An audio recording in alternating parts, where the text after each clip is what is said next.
Hello दोस्तों। तो आज का लेक्चर हम शुरू करेंगे संवेग से, फिर समझेंगे कि न्यूटन के गति का दूसरा नियम क्या है, फिर आवेग समझेंगे। ठीक है, तो चलिए हम सबसे पहले समझते हैं कि संवेग आखिर होता क्या है।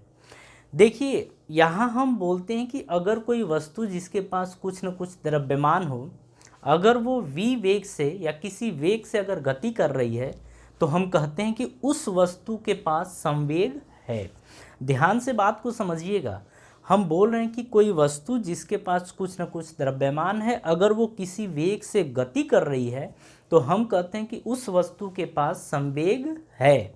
ठीक है, अब इसी चीज़ को यहाँ पे समझिए। देखिए, हम प्रॉपर वे में इसकी डेफिनीशन लिखेंगे तो देखिए, संवेग इसको बोला जाता है मोमेंटम, इसको हम बोलते हैं मोमेंटम। देखिए, इसकी परिभाषा कैसे लिखी जाएगी।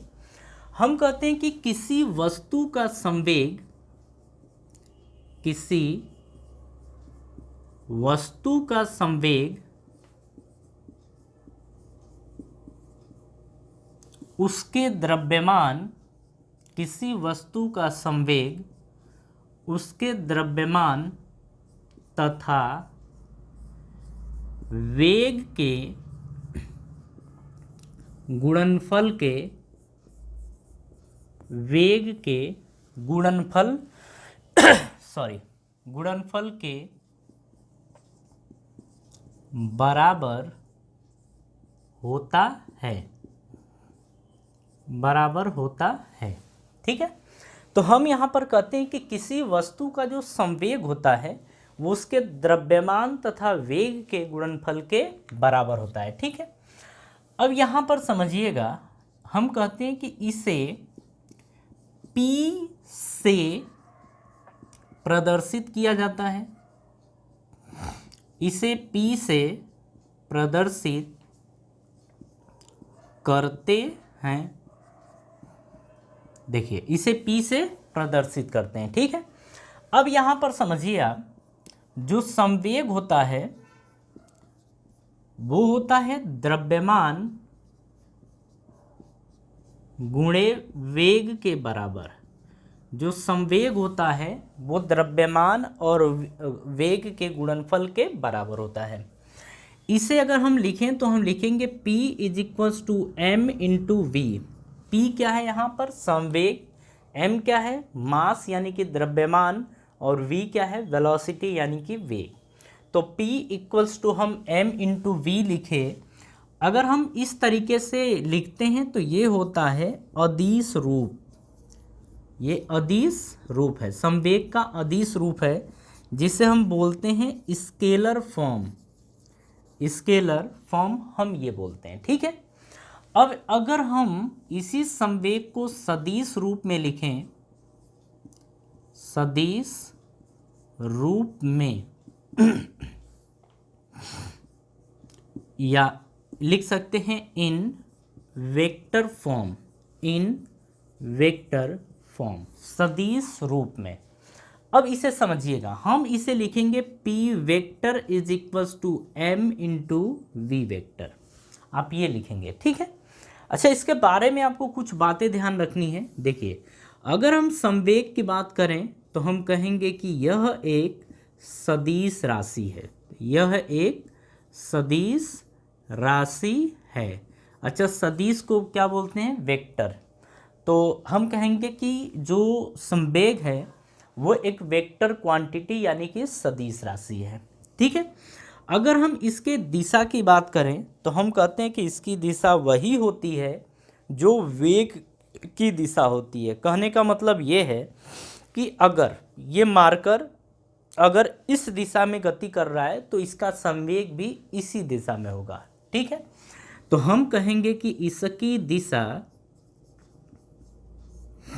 इसकी दिशा वेग की दिशा में होती है, इसकी दिशा वेग की दिशा में होती है, इसकी दिशा वेग की दिशा में होती है। कहानी समझ में आ रही है? अब जरा इसके मात्रक की बात करते हैं। तो देखिए, आप सबको पता है कि जो इसका मात्रक होता है, मात्रक को अपन बोलते हैं यूनिट। जो इसकी यूनिट होती है उसको हम दो कैटेगरी में देखते हैं। एक होती है आपकी एसआई और दूसरी होती है आपकी सीजीएस। अगर हम एसआई यूनिट की बात करें तो आप यहाँ से देख सकते हैं, जो मास यानी कि द्रव्यमान होता है इसको हम किलोग्राम में मापते हैं। जो वेग होता है इसका मात्रक होता है मीटर प्रति सेकेंड। तो इस तरीके से संवेग का मात्रक जो आएगा किलोग्राम मीटर प्रति सेकेंड ही आएगा। तो आप एसआई मात्रक अगर लिखते हैं तो किलोग्राम मीटर प्रति सेकेंड लिखेंगे। अगर आप सीजीएस में लिखते हैं तो इसको लिखेंगे ग्राम सेंटीमीटर प्रति सेकेंड। ग्राम सेंटीमीटर प्रति सेकेंड ये होता है संवेग के बारे में कुछ छोटी सी इंफॉर्मेशन। देखिए ध्यान रखिएगा, जो संवेग होता है जैसा कि आप देखे हैं कि ये द्रव्यमान और वेग का गुणनफल होता है। संवेग बराबर द्रव्यमान गुणे वेग, P is equals to mv अदिश रूप है, ये इसका अदिश रूप है। अगर सदिश रूप में लिखें तो P vector is equals to mv vector. सदिश राशि है, इसकी दिशा वेग की दिशा में होती है। मात्रक किलोग्राम मीटर पर सेकेंड और सीजीएस होता है ग्राम सेंटीमीटर पर सेकेंड। कहानी समझ में आई? चलिए, अब इसके बाद हम इसके कुछ कंडीशंस देखेंगे। संवेग के बारे में कुछ और इम्पोर्टेंट इंफॉर्मेशन देखेंगे, जो आप देखेंगे कि आपके ऑब्जेक्टिव क्वेश्चंस और कभी कभी आप देखेंगे आपके न्यूमेरिकल में भी ये बहुत बड़ा रोल प्ले करता है। ठीक है, मतलब कुछ क्वेश्चन अपन देखेंगे इसमें जिसमें आप इसको डायरेक्ट अप्लाई करेंगे तो डायरेक्ट आपका आंसर निकल के आ जाता है। ठीक है, तो हम यहाँ पर विशेष स्थितियाँ की बात करेंगे। विशेष स्थितियाँ जिसको हम बोलते हैं स्पेशल कंडीशंस। स्पेशल कंडीशंस, चलिए जरा इसमें आप ये समझिए। जैसे देखिए यहाँ पर मान लीजिए कि एक वस्तु ये है, दूसरी ये है, इसका मास m1 है और इसका मास m2। इसका वेग यानी कि वेलोसिटी v1 मान लीजिए और इसकी वेलोसिटी v2 मान लीजिए। ठीक है, ऐसा मान लीजिए। अब यहाँ पर समझिएगा, हम यहाँ पर ये बोलते हैं कि मान लीजिए यदि ऐसे, यदि द्रव्यमान समान, यदि द्रव्यमान समान तथा वेग v1 एंड v2 तथा संवेग p1 एंड p2 हो तो, p1 एंड p2 हो तो। अब यहाँ से ना देखिए, आपको बहुत सारी बातें पता नहीं है, हम आपको बता रहे हैं। ठीक है, कि अगर मान लीजिए इस तरीके की कंडीशन आ जाती है कि अगर द्रव्यमान समान है और वेग v1 और v2 हैं, जिससे कि इनका संवेग p1 और p2 हो, तो क्या देखने को मिलता है उस चीज़ को समझिएगा। अगर यहाँ से हम p1 की बात करें तो p1 बराबर आएगा m1 v1 और p2 बराबर आएगा m2 v2। लेकिन यहाँ पर आप देख रहे हैं कि इसके हिसाब से कि m1 बराबर किसके है, m2 के, और इसे हम m मान लेते हैं। ऐसा आप मान लीजिए कि m1 और m2 अगर बराबर हैं तो m1 बराबर m2 और इसे किसके बराबर, m के बराबर। इस हिसाब से आप देखेंगे कि m1 किसके बराबर है, m के बराबर, तो ये आएगा mv1। इसकी बात करें तो ये आ जाएगा mv2। अब आप इसके बाद देखिए करना क्या है, आप इसके बाद P1 अपॉन P2 निकालिए। सॉरी, P1 की बात करें तो ये आपका mv1 है, P2 की बात करें तो ये mv2 है। ऐसा देख रहे हैं ये और ये कैंसिल हो जाएंगे। आगे की कहानी जरा समझिएगा। यहाँ पे आपका बच रहा है कि P1 upon P2 is equals to V1 upon V2, आपका ये बच रहा है। आप ना एक चीज़ ध्यान रखिएगा, ये आपको पता नहीं है, हम आपको बता रहे हैं कि अगर ये P1 और ये V1, ये P2 और ये V2 है, इसका मतलब ये होता है ना कि जो P है वो V के समानुपाती या अनुक्रमानुपाती या डायरेक्टली प्रोपोर्शनल है। आप इसी चीज़ को लिख सकते हैं कि P directly proportional to V। अब यहाँ से समझिए कि क्या देखने को यहाँ पे मिलता है। अगर द्रव्यमान दोनों का बराबर है और P directly proportional to V होगा।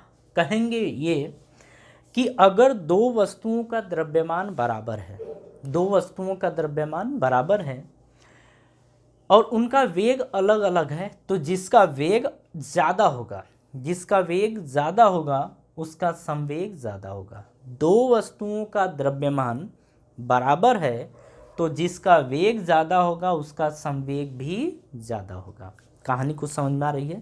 तो ये आपकी पहली कंडीशन बनी।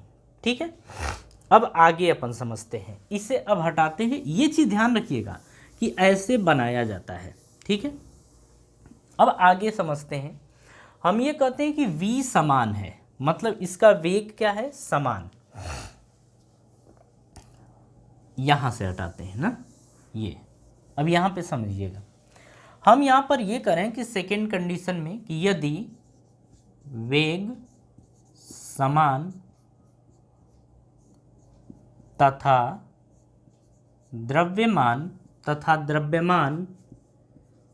m1 एंड m2 तथा संवेग p1 और p2 हों तो, p1 व p2 हों तो क्या देखने को अपने को मिलेगा? अब ये चीज़ देखिए, यहाँ पर हमने बोला है कि दोनों का वेग समान है। कहने का मतलब है कि ये v1 जो है ना वो v2 के बराबर है और इसे मान लेते हैं v के। मतलब दोनों का वेग बराबर होने का मतलब क्या है कि v1 किसके बराबर है? v2 के, और इसे किसके बराबर मान लेते हैं? v के। तो अब इस हिसाब से आप यहाँ पर क्या देखेंगे कि देखिए p1 बराबर आपका m1 v1, p2 बराबर आप लिखेंगे m2 v2, लेकिन आप देख रहे हैं कि जो v है वो बराबर है और किसके? v के, और ये m2 और ये v लिखेंगे। ठीक है, अब क्या करिए, दोनों को आपस में डिवाइड करिए। अगेन वही खेल खेलना है जो अभी खेले थे। तो यहाँ पे P1 अपॉन P2 बराबर लिखेंगे m1 v upon m2 v, v से v कैंसल, तो P1 अपॉन P2 बराबर आ जाएगा m1 अपॉन m2। अगेन वही कहानी जो आप देखे थे, P1 m1 है, P2 m2 है, तो आप यहाँ से ऐसा बोलेंगे कि जो P होगा वो डायरेक्टली प्रोपोर्शनल टू M होगा। जो P होगा वो डायरेक्टली प्रोपोर्शनल टू M होगा, यानी कि P द्रव्यमान संवेग द्रव्यमान के समानुपाती है। अब ऐसा बोलेंगे। अब यहाँ कहानी समझिए, हम करें कि दो वस्तुएं हैं जिनका वेग समान है, दो वस्तुएं हैं जिनका वेग समान है, तो उनमें जो भारी होगा उसका संवेग ज़्यादा होगा, यानी कि जिसका द्रव्यमान ज़्यादा होगा उसका संवेग भी ज़्यादा होगा। ठीक है, चलिए अब आगे अपन समझते हैं इसके बाद कि देखिए सब कुछ तो अब कर चुके, अब एक ना जो लास्ट है वो अपने आप में बेहतर है। आप उस चीज़ को समझिएगा। ठीक है, हाँ जी, चलिए आते हैं थर्ड पे। थर्ड में आप क्या बोलेंगे कि यदि संवेग समान हो, यदि संवेग समान हो तथा द्रव्यमान m1 व m2 हो, m1 व m2 तथा वेग v1 व v2 हो तो, v1 व v2 हो तो। अब यहाँ से क्या बोलेंगे, देखिए यहाँ पर हम लिखेंगे P। अच्छा, यहाँ पर क्या लिखा गया है? यहाँ पर लिखा गया है कि संवेग समान है, मतलब अगर इसका संवेग P1 है और इसका संवेग P2 है तो दोनों किसके बराबर हैं? आपस में बराबर। इसे हम मान लेंगे P के बराबर, ऐसा मान लेंगे P के बराबर है, दोनों आपस में बराबर है तो उसे P के बराबर मान लीजिए, कोई दिक्कत नहीं है। तो यहाँ पर आप लिखेंगे P1 is equals to M1V1, P2 लिखेंगे M2V2। लेकिन आप देख रहे हैं कि P1 किसके बराबर है, P के, तो आप लिख दीजिए P, P2 किसके बराबर है, P के, तो आप ये लिख दीजिए। अब दोनों को आपस में डिवाइड करिए, कैसे, P1 upon P2 is equals to M, अच्छा P1 की जगह क्या है P, P2 की जगह क्या है P, ये इज इक्वल्स टू M1V1, तो यहाँ लिखेंगे M1V1 अपॉन M2V2। यहाँ से देखिए P से P कैंसिल हो गया तो 1 बचेगा, तो आप यहाँ से 1 is equals to M1V1 upon M2V2 लिखेंगे। इसको यहाँ मल्टीप्लाई करिए तो M2V2 इज इक्वल्स टू आ जाएगा M1V1। इसे आप लिख सकते हैं M1V1 is equals to M2V2। अब यहाँ कहानी समझिएगा, हम कह रहे हैं कि दो वस्तुएं हैं जिनके द्रव्यमान और वेग का गुणनफल बराबर है। इसका कहने का क्या मतलब है कि जो द्रव्यमान है और वेग है ना, वो कांस्टेंट यानी कि नियत है। क्या है, नियत। इसका मतलब ये होता है कि आप ना अपने तरफ से mv इज इक्वल्स टू 1 मान लीजिए, या डायरेक्टली प्रोपोर्शनल टू m मान लीजिए, ऐसा मान लीजिए। अरे मान लीजिए, इसमें मैथ नहीं सॉल्व करनी है, बस इसको समझना है, ठीक है। m को यहीं रहने दीजिए, v को नीचे भेजिए, तो m ये आएगा। सॉरी, इसका मतलब ये होता है कि जो द्रव्यमान और वेग होते हैं एक दूसरे के व्युत्क्रमानुपाती यानी कि इन्वर्सली प्रोपोर्शनल होते हैं, ठीक है। तो यहाँ से आप क्या बोलेंगे, यहाँ से आप बोलेंगे कि अगर दो वस्तुएं जिनका संवेग यानी कि मोमेंटम बराबर है, अगर उसका वेग ज़्यादा होगा तो उसका द्रव्यमान कम होगा। मतलब जिस वस्तु का वेग ज़्यादा होगा उसका द्रव्यमान कम होगा, तभी दोनों वस्तुओं का संवेग बराबर होगा। तो इस कंडीशन को ना थोड़ा स्पेशल तरीके से ज़रूर देख लीजिएगा, ठीक है ना। ये ज़रूर आप देखिएगा, इसको ध्यान दीजिएगा कि ये क्या आपको समझाया गया है, ठीक है जी। चलिए अब यहाँ से हम आगे कंटिन्यू करते हैं। ज़रा यहाँ तक आप कॉपी करें।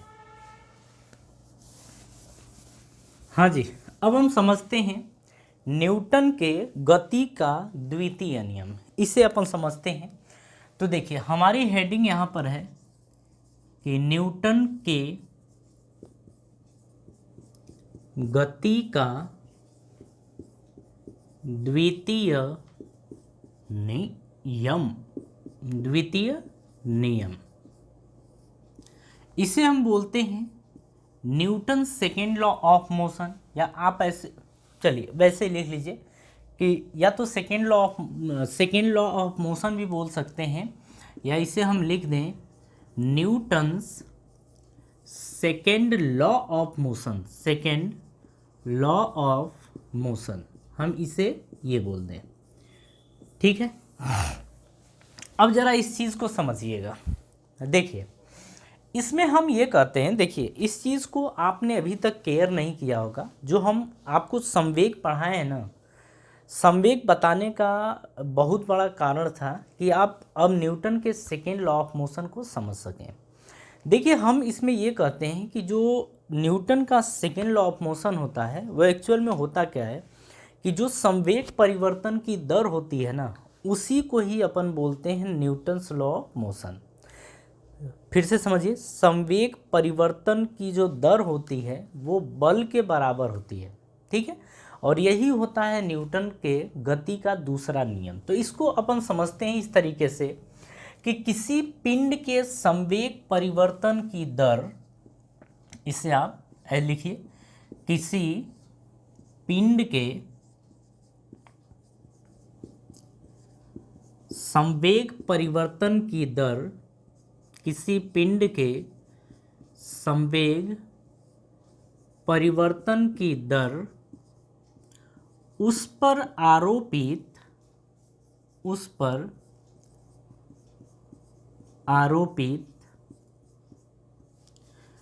बाह्य बल के अनुक्रमानुपाती होता है। बाह्य बल के अपन समानुपाती भी बोल सकते हैं, समानुपाती होता है। ये कहानी को समझ में आई? ठीक है, तो हमने क्या बोला कि किसी पिंड के संवेग परिवर्तन की दर उस पर आरोपित बाह्य बल के समानुपाती होती है। ठीक है, अगर हम बात करें आगे, तथा संवेग परिवर्तन की दिशा तथा संवेग परिवर्तन की दिशा, संवेग परिवर्तन की दिशा आरोपित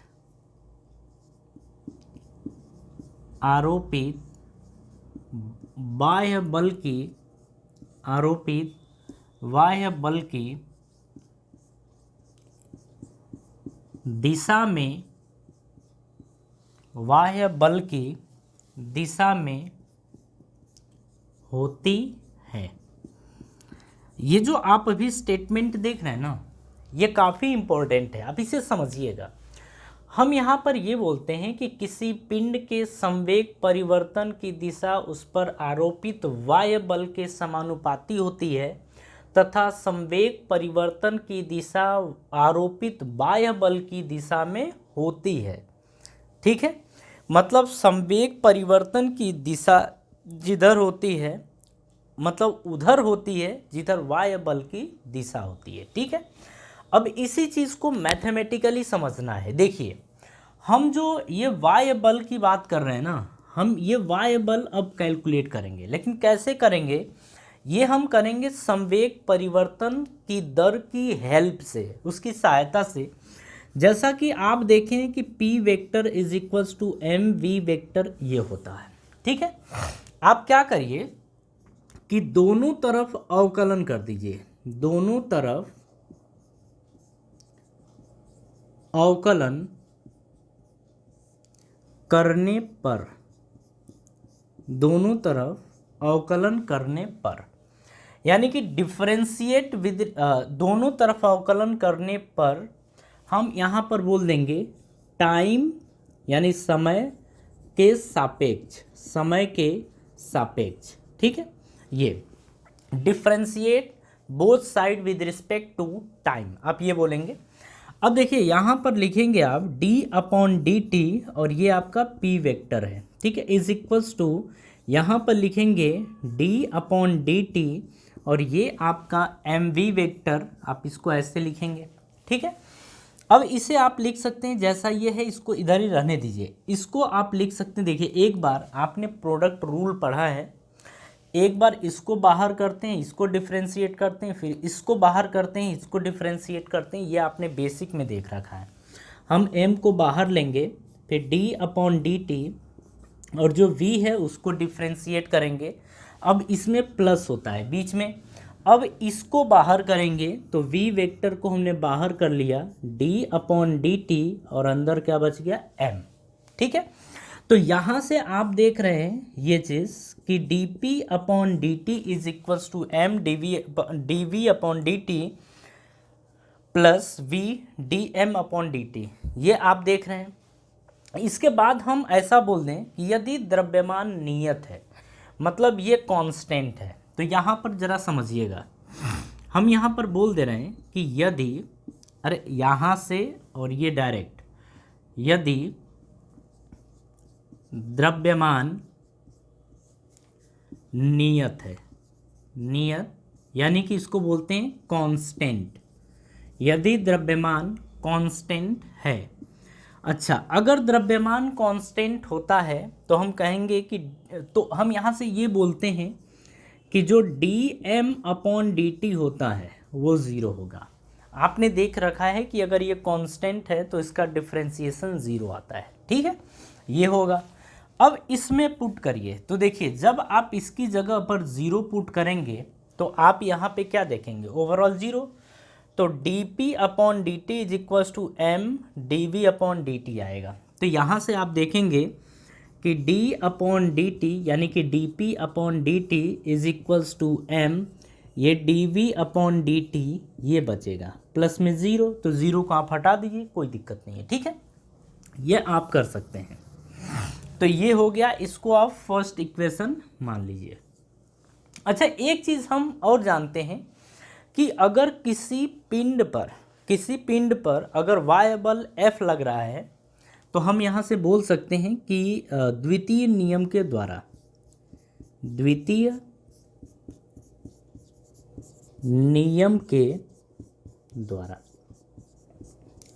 हम कहेंगे कि यदि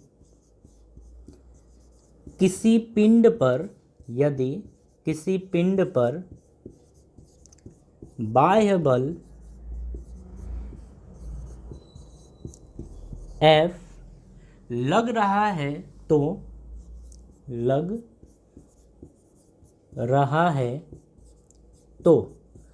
यहाँ से आप समझिए, अगर ऐसा होता है तो हम कहते हैं कि अगर किसी पिंड पर y बल लगता है तो उसके पास त्वरण आ जाता है, ठीक है। तो हम यहाँ पर ये बोल सकते हैं कि जो F है वो डायरेक्टली प्रोपोर्शनल टू ma होगा, F directly proportional to ma ये होगा। अभी आप चीज़ों को समझिए, ठीक है, ये पहली बार हो सकता है कि आप देख रहे हो, लेकिन इसे समझिए, आपको सारी बातें समझ में आ जाएंगी। तो यहाँ से हम देख रहे हैं कि F directly proportional to m। आप ध्यान रखिएगा, जब भी इस तरीके का साइन हम हटाते हैं तो एक नियतांक या कांस्टेंट लगाते हैं। तो अगर हम इसे हटाना चाहें तो हम लगा देंगे F vector is equals to K ma vector, आप ये लगाएंगे, ठीक है।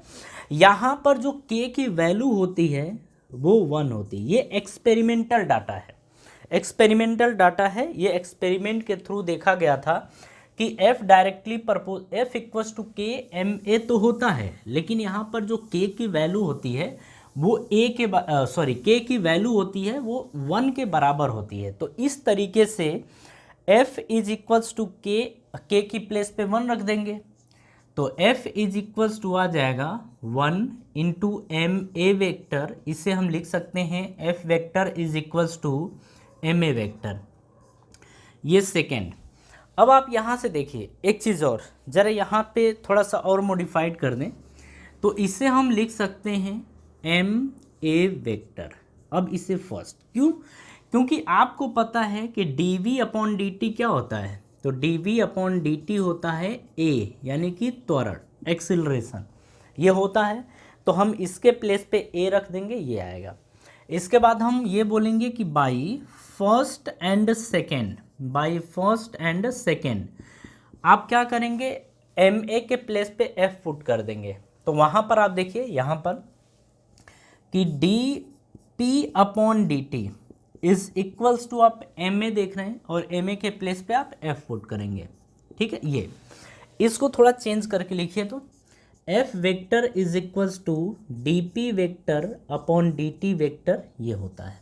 तो यहाँ पर हम ये कहते हैं यहाँ पर कि dp अपॉन dt जो होता है वो फोर्स के बराबर होता है, यानी कि संवेग परिवर्तन की जो दर है वो बाह्य बल के बराबर होती है। संवेग परिवर्तन की दर बाह्य बल के बराबर होती है। कहानी समझ में आ रही है?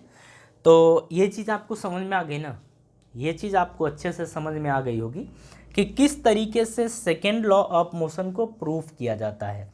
तो एक्चुअल में जो बल होता है वो आप जानते थे अभी तक कि ma के बराबर होता है, F इक्वल्स टू ma होता है, लेकिन आज आपको समझ में आ गया होगा कि जो F होता है वो डायरेक्टली ma नहीं होता है, वो आता इससे है। मतलब इसको जब प्रूफ किया गया था तो ये आया था, यानी कि rate of change of momentum is called force, यानी कि संवेग परिवर्तन की जो दर होती है वो बाह्य बल के बराबर होती है, ठीक है। चलिए, तो ये कॉपी करिए, फिर आगे बढ़ते हैं। हाँ जी, चलिए यहाँ पर अब देखते हैं कि जो 1 न्यूटन होता है वो कितने डाइन के बराबर होता है। सॉरी, यहाँ पर देखिए, अगर हम बात करें यहाँ पर कि जो 1 न्यूटन होता है वो होता है देखिए इसकी बात करें तो ये होता है 1 किलोग्राम मीटर पर सेकेंड का स्क्वायर। एक्चुअल में ये होता है, जो 1 न्यूटन होता है वो 1 किलोग्राम मीटर पर सेकेंड स्क्वायर के बराबर होता है, ठीक है। लेकिन ये कौन सा यूनिट है, तो ये एसआई यूनिट है। लेकिन हम चाहते हैं इसे 1 न्यूटन को डाइन में कन्वर्ट करना, मतलब सीजीएस में कन्वर्ट करना। तो देखिए आपको पता है कि अगर हम सीजीएस की बात करते हैं तो वहाँ पे ग्राम सेंटीमीटर पर सेकेंड का स्क्वायर ये होता है, ठीक है। तो अगर 1 किलोग्राम को ग्राम में कन्वर्ट करें तो 10 की पावर 3 ग्राम होगा। मीटर को अगर सेंटीमीटर में कन्वर्ट करें तो 10 की पावर 2 सेंटीमीटर होगा, और पर सेकेंड का स्क्वायर तो यही रहेगा, ठीक है। यहाँ से देखिए 10 की पावर 3, 10 की पावर 2, 10 की पावर 5 आ गया। ये आ गया ग्राम सेंटीमीटर पर सेकेंड का स्क्वायर। और देखिए यहाँ पर आप देख रहे हैं कि ये जो ग्राम सेंटीमीटर पर सेकेंड का स्क्वायर होता है ना, इसी को अपन डाइन बोलते हैं। क्या बोलते हैं? डाइन। इसको बोला जाता है डाइन, ठीक है, चुड़ैल। तो यहाँ पर एक बोलेंगे कि जो 1 न्यूटन होगा वो 10 की पावर 5 डाइन होगा, ठीक है। मतलब आप बोल सकते हैं कि जब 10 की पावर 5 डाइन मरी होंगी तो 1 न्यूटन पैदा हुआ होगा। अरे जस्ट जोक। चलिए आगे समझिए यहाँ पर। तो ये चीज़ तो समझ में आ गई। एक चीज़ और आपको ध्यान रखना है कि जो 1 ग्राम आपका 1 ग्राम भार होता है या 1 ग्राम बल, आप ऐसा बोल सकते हैं दोनों तरीके से कि जो 1 ग्राम भार होता है, या इसी चीज़ को बोल दीजिए कि 1 ग्राम जो बल होता है वो एक्चुअल में 980 डाइन के बराबर होता है। तो बस ना ये इन्फॉर्मेशन है, आप याद रखिएगा कि 1 न्यूटन जो होता है वो 10 की पावर 5 डाइन के बराबर होता है।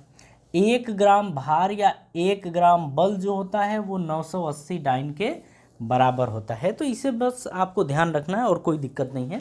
चलिए नेक्स्ट की तरफ बढ़ते हैं। अब हम देखेंगे कुछ एग्जाम्पल्स, कुछ क्वेश्चन देखेंगे जो इसी से रिलेटेड होगा, ठीक है। और कुछ होमवर्क आपको प्रोवाइड किए जाएंगे, वो भी आप कर लेंगे। चलिए जी, इसमें फर्स्ट क्वेश्चन आप देखिए बोर्ड पे क्या दिया गया है। बोल रहा है कि 90 मीटर पर सेकेंड के वेग से गतिमान 0.04 किलोग्राम संग्रहित की एक गोली लकड़ी के एक भारी गुटके में 60 सेंटीमीटर धंसकर रुक जाती है। लकड़ी के गुटके द्वारा गोली पर आरोपित औसत प्रतिरोध बल ज्ञात कीजिए। ये क्वेश्चन हमारा है। जैसे आप समझिए कि ये गोली चली, इधर लकड़ी का गुटका है, और यहाँ पर बोल रहा है कि जो गोली है वो 90 मीटर पर सेकेंड से चलना शुरू कर रही है, ठीक है। ऐसे समझिए कि ये रही गोली, ये तो बंदूक लग रही है, चलो कोई नहीं, ये गोली है सॉरी, और ये रहा गुटका। इस गुटके में जो गोली है ना वो धंस जाती है, और कितना धंसती है सॉरी, अब चलिए कितना धंसती है वो अभी देख रहे हैं। यहाँ पर ये बोल रही है कि जो गोली है वो 90 मीटर पर सेकेंड से चलाई गई है, ठीक है। और जो इसका द्रव्यमान है, इसके मास की बात करें, वो दे रखा है 0.04 किलोग्राम, ये दे रखा है। बोल रहा है कि लकड़ी के गुटके में 60 सेंटीमीटर, मतलब ये 60 सेंटीमीटर धंस कर रुक जाती है। तो ऐसा बोल देते हैं ना कि जो ये है गोली चली थी इतने से, लेकिन फाइनली जाके क्या हुई है, रुक गई है। तो बोल रहा है लकड़ी के गुटके द्वारा गोली पर आरोपित औसत प्रतिरोध बल ज्ञात करिए। अब यहाँ पर क्या दिया गया है, देखिए गोली इधर जा रही है, लेकिन इसको रोकने के लिए लकड़ी के जो अंदर पार्टिकल्स है ना, जो कण हैं, वो इसके ऊपर हम इधर की तरफ फोर्स लगाने, मतलब इसको रोकने की कोशिश कर रहे हैं। तो यहाँ पर बोल रहा है कि कितना बल लगाना पड़ा है इस लकड़ी के द्वारा, इसको रोकने में कितना बल लगाना पड़ा है वही कैलकुलेट करना है। तो देखिए अगर हम इसके मास की बात करें तो मास तो ये है, अगर हमें त्वरण मिल जाए तो हम बता देंगे। यहाँ पर अब ध्यान से समझिए, अगर हम बात करें u की तो इसका u 90 मीटर पर सेकेंड है, ठीक है। अब यहाँ पर अगर बात करें कि ये क्या दिया है तो ये s है, ठीक है, दूरी। अगर अंतिम वेग की बात करें तो 0 है, s की बात करें तो 60 सेंटीमीटर है। इसको मीटर में कन्वर्ट करेंगे तो 60/100 यानी 0.6 मीटर आएगा, ठीक है, ये आएगा। अब हमें कैलकुलेट करना है ए की वैल्यू क्या होगी। इन चारों की हेल्प से आप कौन सा इक्वेशन लगाना चाहेंगे। आप टाइम का तो कोई मतलब नहीं है, टाइम तो पूछा नहीं है, तो यहाँ पर यूज़ करेंगे v² = u² + 2as, आप ये यूज़ करेंगे।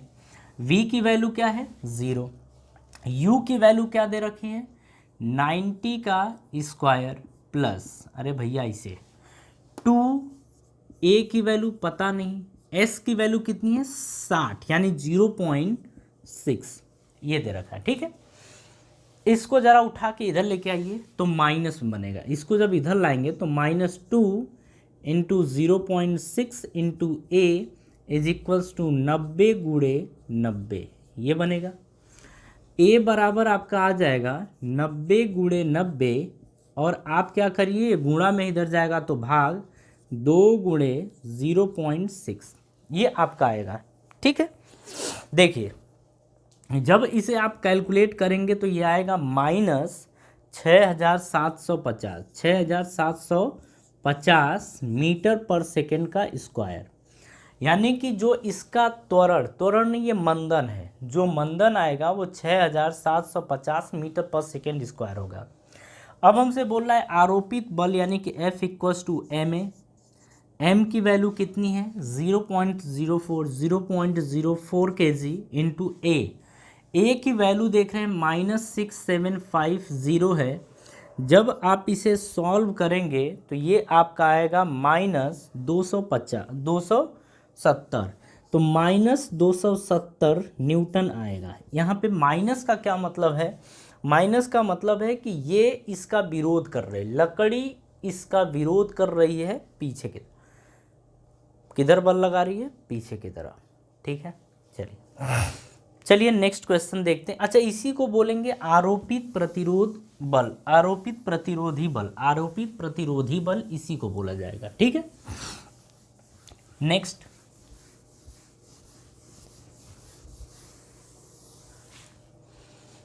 हाँ जी, चलिए नेक्स्ट क्वेश्चन की बात करते हैं। इसमें क्या दिया गया है, बोल रहा है कि 150 ग्राम द्रव्यमान की क्रिकेट की गेंद 12 मीटर पर सेकेंड के वेग से गतिमान है।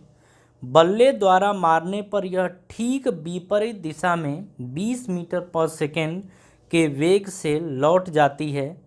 गेंद पर बल्ले द्वारा केवल 0.01 सेकेंड समय तक ही लगता है, ठीक है।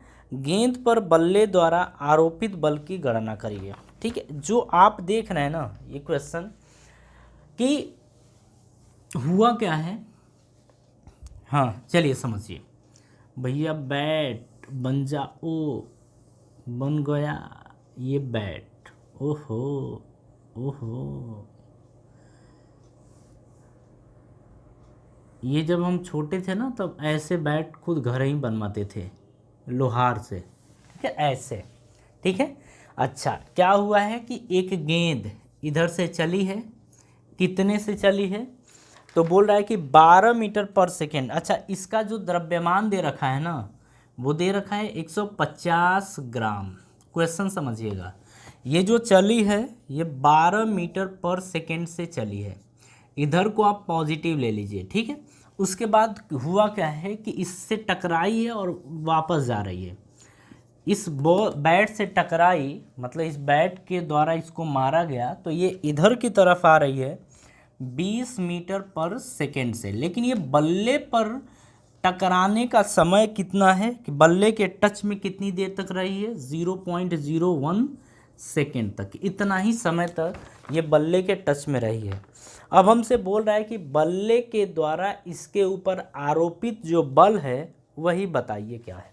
ठीक है, अच्छा अभी हमने देखा था कि F बराबर होता है dp/dt। अच्छा इसे अगर आपका P यानी कि संवेग समय का रूप में नहीं है, समय के रूप में नहीं है, तो इसी को लिख सकते हैं del P/del T। ठीक है, del P/del T। अगर हम del P की बात करें तो ये होता है m इंटू del V। अब आप इसे समझिएगा, m तो दे ही रखा है कि बॉल का m ये है। अब हमें del V निकालना है। ठीक है, अच्छा ध्यान से समझिएगा, del V का मतलब क्या होता है, V2 माइनस V1। इसको आप मान लीजिए V1 और इसको आप मान लीजिए V2। ठीक है, अब यहाँ से हम लिखेंगे del V is equals to V2 की वैल्यू क्या देख रहे हैं, 20, इधर की तरफ है तो -20। ध्यान से समझिएगा, जो वेग होता है वो एक सदिश राशि है, तो आपको ना साइन का भी ध्यान रखना पड़ेगा, चिन्ह का ध्यान रखना पड़ेगा। फिर माइनस V1 की बात करें तो V1 इधर की तरफ है, इधर को प्लस लिया है तो आप बस ऐसे 12 रख दीजिए। ठीक है, तो del V बराबर आ जाएगा -32 मीटर पर सेकेंड, ये आ जाएगा। तो del V की वैल्यू आपकी ये आ गई है। कहानी समझ में आ रही है। अब यहाँ से देखिए del P की अगर बात करें तो del P बराबर आएगा क्या, m 150 ग्राम है, इसको अगर किलोग्राम में बदला जाए तो 150 बटे में 1000 आएगा, और ये किलोग्राम जब काटे पीटेंगे तो 0.15 किलोग्राम आएगा, यानी कि 0.15 किलोग्राम इंटू del V की वैल्यू है -32, ये है। तो del P बराबर आ जाएगा, देखिए 15 दूनी 30, 15 तिया 45, 3 48। ओके, तो ये 2 डिजिट पे ये आ गया। ठीक है, तो इतना इसको बोलेंगे किलोग्राम मीटर पर सेकेंड, ये आपका आ गया है 4.80 किलोग्राम मीटर पर सेकेंड। अब हम बात कर रहे हैं F की, तो F क्या है, del P/del T। del P की वैल्यू कितनी है 4.80, अगर del T की यहाँ पर बात करें तो 0.01, तो 0.01 है, जब इसे काटेंगे तो ये 480 न्यूटन आएगा। यानी कि इस बल्ले के द्वारा इस बॉल के ऊपर जो फोर्स लगाया गया है, बल लगाया गया है, वो 480 न्यूटन है। ठीक है, देखिए आपके बोर्ड स्क्रीन पे इसके बाद 2 क्वेश्चन हैं, इन दोनों क्वेश्चंस को आप सॉल्व कर लीजिएगा, आंसर भी आपको प्रोवाइड कर दिया जाएगा, आप खुद चेक कर लीजिएगा कि ये आपको क्वेश्चन समझ में आए हैं कि नहीं आए हैं। ठीक है, तो चलिए जी, अगर आपको वीडियो पसंद आती है तो आप लाइक ज़रूर करिए। ठीक है, चलिए अब मिलते हैं नेक्स्ट वीडियो में, तो थैंक यू।